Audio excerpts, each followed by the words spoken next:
The willingness to be able to be moldable and to follow instructions, to show up on time, to be ready, to do whatever it takes. I think those are the attributes that I look for.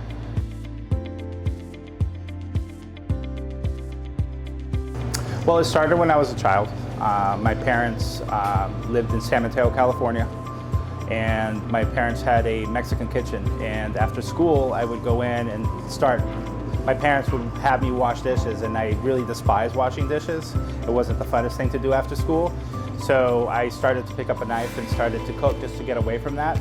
And then I found a passion for cooking after that. So I would cook at home and try to create recipes. So that's where it all began.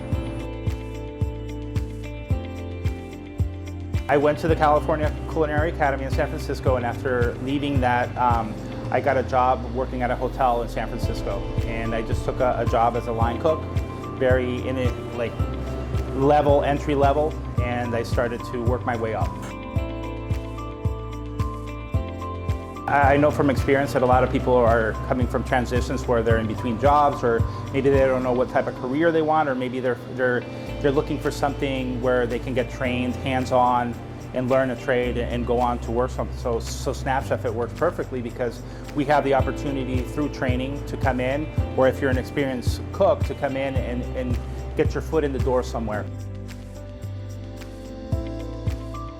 Chef Andreas Hovara, which he was the pastry chef at the Westin Copley Hotel.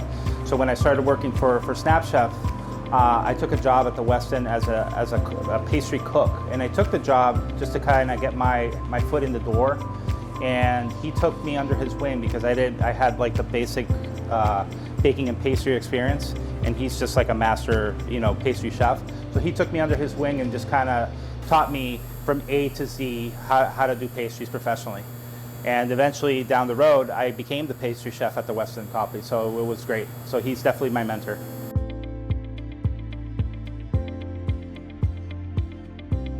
Remotely is one thing that's changed for us, and being able to recruit and place people remotely has been eye-opening for this company. So I think that, yeah, it's always constantly moving and developing.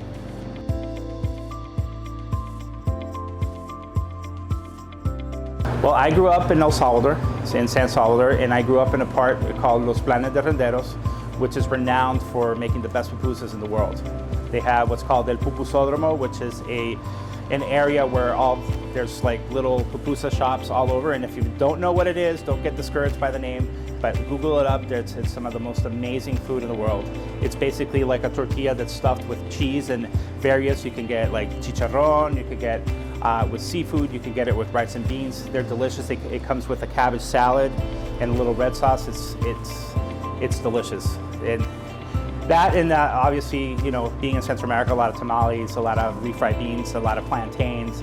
Those are, the comfort foods that I grew up with. Tortillas, but not the flat ones in Mexico, the thick tortillas that we make, yeah.